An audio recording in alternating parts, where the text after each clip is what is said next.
Évidemment, nous sommes, comme tout le monde, très honorés de recevoir ce prix ce soir, qui récompense le travail de l'équipe Clara. Clara, qui est en fait un service web développé au sein d'une start-up d'État, qui en fait est une start-up de Pôle emploi, start-up interne. Alors Clara est partie d'un constat très simple, c'est celui qui est affiché, c'est qu'il n'y a pas d'égalité d'accès à l'information, puisque, vous le savez, il y a des gens qui sont très à l'aise pour trouver l'information qu'elles cherchent et d'autres pas du tout. Et c'est particulièrement vrai en ce qui concerne les aides relatives à l'emploi. Vous le savez, il en existe beaucoup. L'information est dispersée sur différents sites. En plus, quand on la trouve, c'est souvent du contenu très technique, difficile à comprendre. Et on ne sait pas forcément si l'aide que l'on a sous les yeux quand on consulte un site internet s'adresse à nous et si on peut la mobiliser. Je vais laisser la parole à Mathias. Bonsoir à tous. Alors Clara, c'est une promesse. Le nom de Clara, c'est une promesse, c'est clair et rapide. C'est ça ce que ça veut dire, Clara. Pourquoi clair et rapide? Parce qu'on s'est centré sur l'utilisateur. Comme disait Anne-Camille, difficile de trouver de l'information, puis à chaque fois, c'est un effet catalogue. C'est-à-dire qu'on trouve peut-être une aide, par hasard, ou parce qu'on a entendu parler, et puis on doit voir si elle est adaptée à nous. L'idée de Clara, c'est d'inverser ça. C'est de partir de la situation du demandeur pour trouver l'information. Et donc, pour ça, on a créé un parcours utilisateur simple et rapide. Simplement un petit formulaire, 7-8 questions très simples où il n'y a pas besoin de sortir ses fiches de salaire, ses feuilles d'impôt.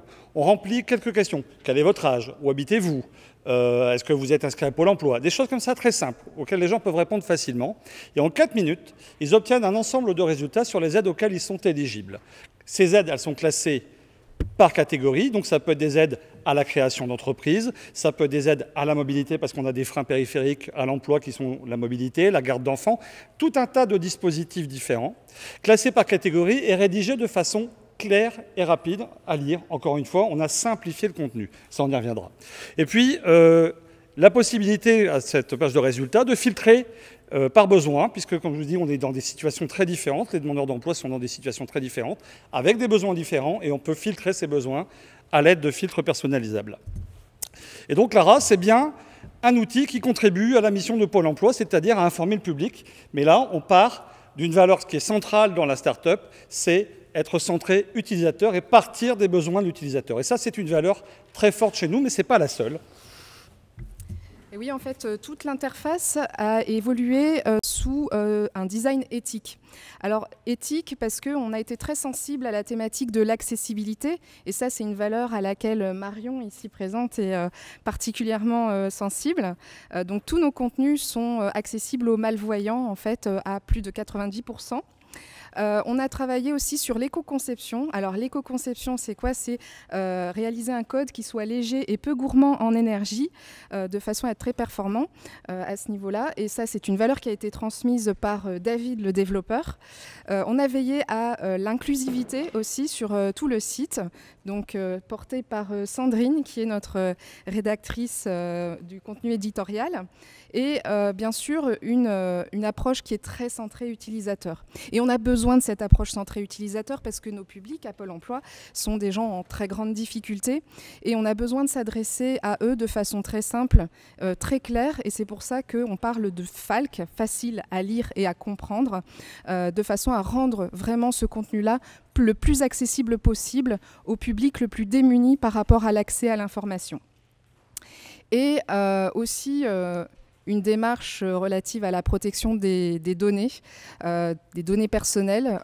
Clara, en fait, on se veut accessible vraiment à tout et à tous. On ne demande pas d'adresse mail pour adresser les résultats, pas plus que on ne conserve les données saisies par les utilisateurs. Les valeurs du service, en fait, sont aussi les valeurs de l'équipe. Alors l'équipe, elle est présente devant vous. David, développeur, Marion, UX, UI designer, Sandrine, donc responsable du contenu éditorial, Mathias, qui est business développeur, et Maxime, qui est en contrat d'apprentissage chez nous, qui n'a pas pu être présent ce soir. Contrat d'apprentissage parce que ça fait aussi partie de nos valeurs de partage et de transmission. Et je crois qu'en fait, c'était pas le seul dans l'équipe à être en apprentissage. On a tous plus ou moins en fait appris les uns des autres. Et c'est ça qui a rendu l'aventure aussi très très belle. Ah bon?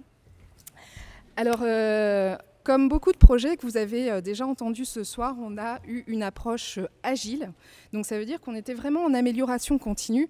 Et en fait, les arbitrages, quand il y avait des décisions à prendre, ils n'ont pas été pris par l'équipe, n'ont pas été pris par notre hiérarchie non plus. Ils ont été pris simplement par les utilisateurs. Ce sont eux qui ont décidé du contenu du site, de l'évolution aussi visuelle et ergonomique du site. Et si bien que finalement, là, vous avez un exemple de la page d'accueil du site de Clara qui a beaucoup évolué en fait, grâce à ces retours utilisateurs très fréquents. Et donc, cette démarche agile, en fait, elle a pour intérêt de mettre vraiment l'utilisateur au centre des développements, de réaliser des contrôles qualité très rapides, de façon à ce qu'on puisse perdre le moins de temps et le moins d'argent, en fait, au moment où on va délivrer un produit fini.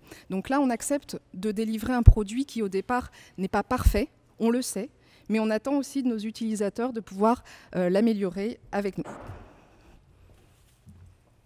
Alors, est-ce que ça marche, Clara? Bien, oui, on a quand même des résultats qui sont assez probants, puisque aujourd'hui, on a eu 500 000 simulations complètes réalisées, c'est-à-dire personnes qui ont rempli le questionnaire, qui ont été au bout et qui ont obtenu un résultat. Et on a délivré 1 500 000 fois, et c'est même un peu plus parce que les chiffres ont encore monté depuis, d'aides détaillées, c'est-à-dire qu'il y a 1 500 000 fiches détaillées sur un dispositif d'aide au retour à l'emploi qui ont été lues. Donc ça, c'est quand même signifiant. Il y a aussi quelque chose qui est intéressant, c'est que des professionnels de l'insertion professionnelle se sont saisis de Clara un petit peu et l'utilisent dans leur pratique quotidienne, que ce soit des conseillers Pôle emploi. Là, c'est les 8 000 heures qui sont réinvesties. C'est le temps qu'on a estimé gagné par les conseillers à Pôle emploi en utilisant Clara. Mais on sait qu'il y a des missions locales qui l'utilisent, voilà, toute une catégorie de professionnels de l'insertion. On a une fréquentation en hausse depuis le début, ça fait 18 mois qu'on est ouvert, on a plus 150% par rapport à l'année dernière. On est référencé dans OOPS, la plateforme du droit à l'erreur de l'État, comme solution non recours aux aides. La première chose qu'on voit, c'est Clara, donc ça a été une grande fierté aussi. Et puis surtout, encore une fois, nos utilisateurs, 95% d'utilisateurs satisfaits, c'est un sondage qu'on a fait auprès directement des utilisateurs, on a eu plus de 7000 réponses.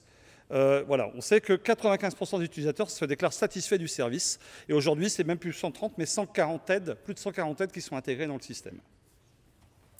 Alors tout à l'heure, dans les exercices, on entendait parler de rentabilité.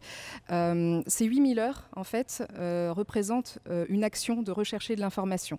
Donc c'est typiquement du temps qui n'a pas de plus-value particulière, ni pour le demandeur d'emploi, ni pour le conseiller. Donc ces 8000 heures, si on les transforme en salaire d'un conseiller Pôle emploi et qu'on les met en balance avec finalement le coût de la start-up, eh bien on a atteint notre seuil de rentabilité en 6 mois. Donc ça veut dire que 6 mois après la création de la start-up, elle ne coûtait déjà plus rien à Pôle emploi. Donc c'est quand même pas négligeable. Donc aujourd'hui, en fait, on est vraiment extrêmement fiers d'être devant vous, de recevoir ce prix qui salue le travail de l'équipe. On vous remercie beaucoup. Alors pour moi personnellement, ce prix il a aussi une valeur symbolique puisque je clôt ainsi un chapitre de mon histoire professionnelle pour passer la main à Benjamin Gagnon qui est dans le public. En fait, aujourd'hui, la start-up Clara a fait sa preuve de concept, elle a fait sa preuve de valeur, et donc il est temps pour Pôle emploi d'internaliser la solution. Et donc c'est le rôle qui sera dévolu par la suite à Benjamin. Et longue vie au service Clara, au bénéfice des demandeurs d'emploi.